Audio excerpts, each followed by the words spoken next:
И кто там заметит 100 люмен, 150 люмен, зачем эти люмены вообще нужны, что они там не найдут без них. У меня теплится надежда, что серия Nu от Nitecore наконец-то получит хороший, недорогой фонарик, который можно использовать как для бега, так и на рыбалке. Самое интересное, фонарик у них хороший был. Да, там были небольшие проблемы с креплением, но в основном Nu 10 был отличным по соотношению количества света, цена и длительность свечения. Вот такие вот характеристики у него были. Но Nitecore его почему-то перестала выпускать. Наверное, для того, чтобы покупали другие не такие хорошие фонарики. Надеюсь, это не про этот, это модель Nu 11. Вскрываем.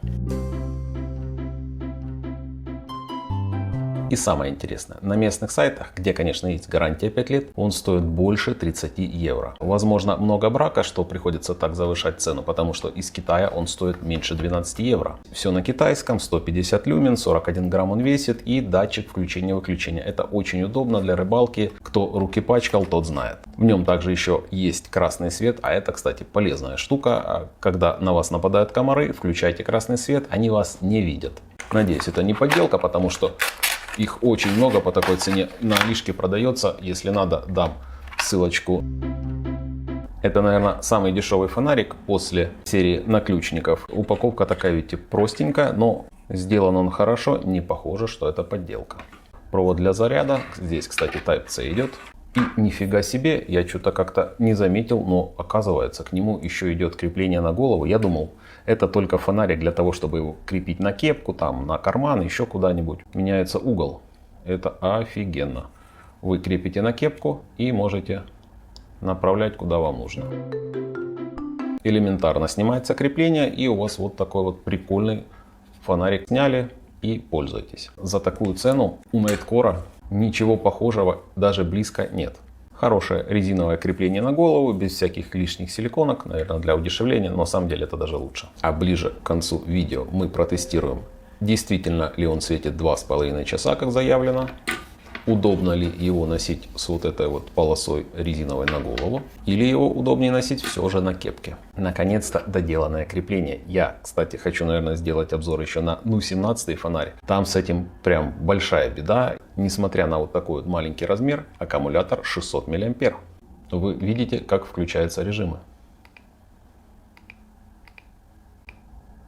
Как на более дорогих фонарях, то есть он плавно нарастает. Это очень хорошо, сразу по глазам не бьет, а есть хотя бы пару миллисекунд, чтобы глазам привыкнуть. Сверху это включение режима инфракрасного датчика, кстати, действует он на 5-10 сантиметров, что очень приемлемо. Также есть режим заряда, должен показываться. При включении вы видите степень заряда батареи от 100%, 75, 50, 25, в общем, довольно все просто. Вот этой клавишей включается датчик движения. Ну, давайте проверим. Включаем сначала фонарик. Далее включаем датчик движения.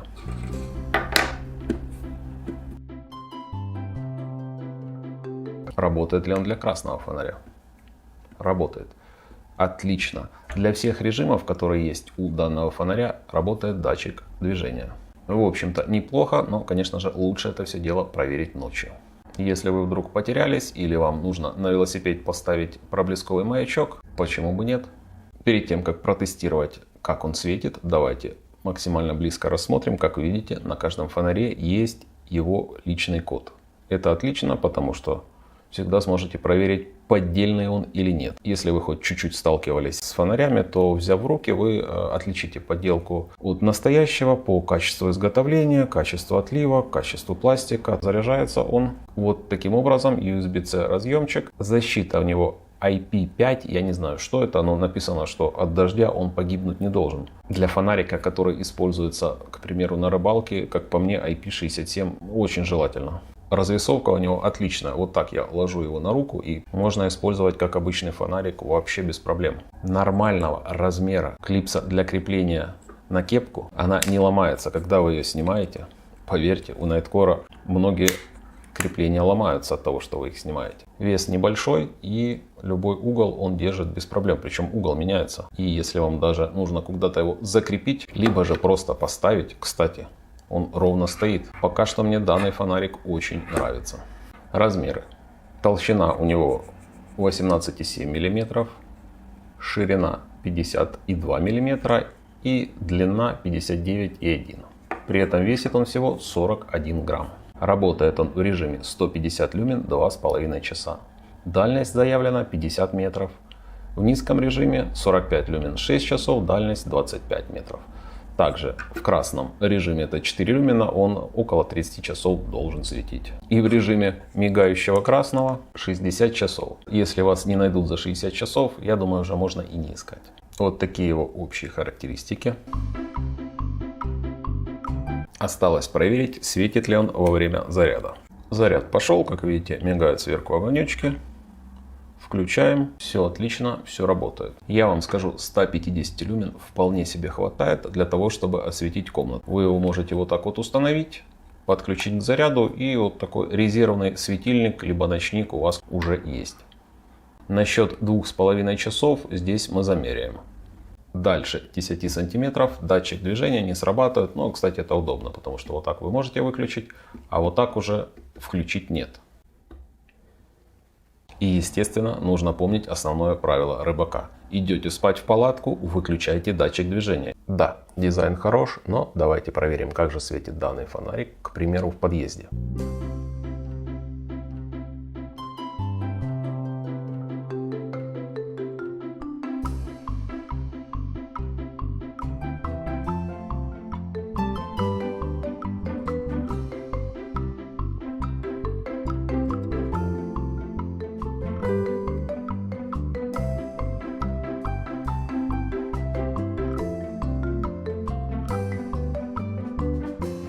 И обратите сразу внимание, что несмотря на небольшой угол засветки, стены по бокам освещены, то есть около 90 градусов здесь имеется. Это, конечно, не 170, как у модели No10, а при свете в потолок 150 люмен достаточно для комфортного мягкого освещения. А вот так он светит с 20 метров до стены дома. —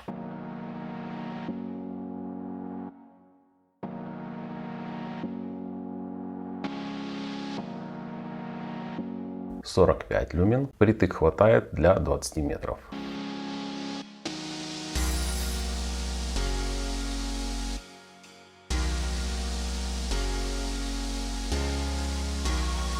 Ну а красный светодиод светит на 3 метра, но большего от него и не требуется.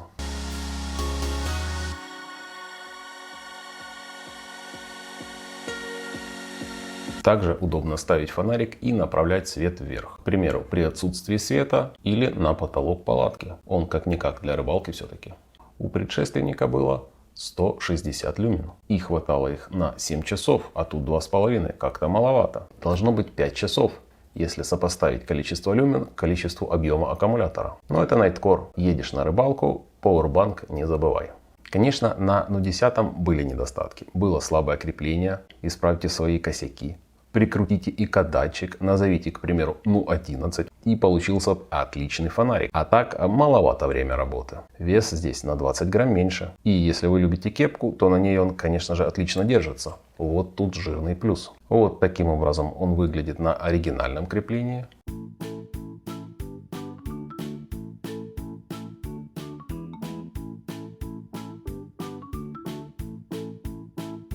А вот так на кепке.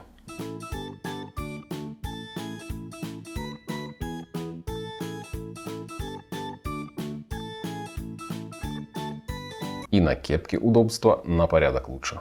Так как от Nightcore я всегда жду подвох, я решил проверить, сколько он в реальности светит на 150 люменах. Начал я, значит, измерение. Включил, думаю, через час 30 подойду. Прошел час 30, как вы видите, яркость упала очень сильно. Подхожу, проверяю, 56 люкс, это на 3,5 метра, показывает мой телефон. Выключил, сразу же включил, яркость поднялась до 82 люксов. Да. Продолжаю. Прошло 2 часа 10 минут. 51 люкс. 2 часа 30 минут. Как видите, 45 люкс. И еще через 7 минут 40 люкс. яркость падает до 40 люкс, и, естественно, я прекращаю тест. У меня сразу закралось подозрение на то, что корпус пластиковый, отвода тепла, естественно, нету, плата начинает тротлить, понижает яркость, чтобы уменьшить нагрев. Решил я для этого перепроверить. Стартует он на 776 люксах. Но через 5 минут, даже меньше, у него уже 530 люкс. Получается, что 150 люмен это турборежим, а в долгую он работает на 100 люменах. 3-5 минут, да, он светит 150 люмен, а дальше он светит около 100, если доверять тому, что изначально он, конечно же, светит на 150. Но опять же, что с него взять? Это же Nightcore. Хорошо, что не перегорел и крепление целое. Вообще-то я еще заказал солишки аналогичный, полностью только другой цвет. Проверим. Есть подозрение, что 100 люмен он тоже выдаст, но стоит при этом в 6 раз дешевле.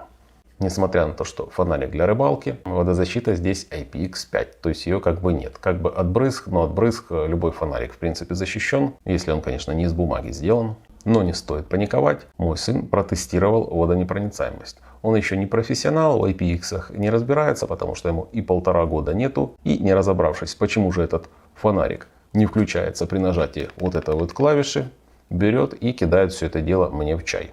Я, правда, этого не видел, а вот через полчаса я его туда достал, промыл под краном, и, в общем-то, он работает без проблем. И еще у меня был вопрос, почему же индикатор, который информирует об включении инфракрасного датчика, так слабо подсвечен, то есть его практически не видно. Ведь если есть освещение, вы его не видите, ночью виден хорошо. А потом я понял, если вы одеваете на кепку, смотрите на него в упор, через какое-то время у вас будет желание заклеить его изолентой, потому что в полной темноте яркость будет даже избыточная. Так что сразу берете черный маркер, зарисовываете перед тем, как будете крепить на кепку. За совет лайк можете не благодарить. Выводы. Фонарь получился очень таки интересный. Плюсы.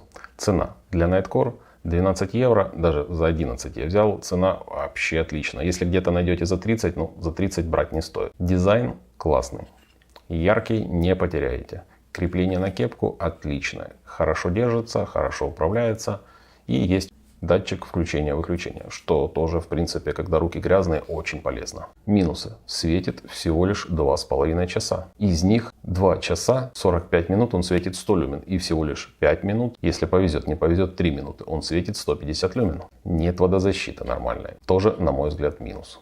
Хотя инженеры Nightcore, возможно, не были на рыбалке и думают, что это просто такой способ пить на природе. И кто там заметит 100 люмен, 150 люмен, зачем эти люмены вообще нужны, что они там не найдут без них. Учитывайте, что это 100 люмен, но этого в принципе для рыбалки хватает. Данное изделие от Nitecore, ну 11 рекомендую.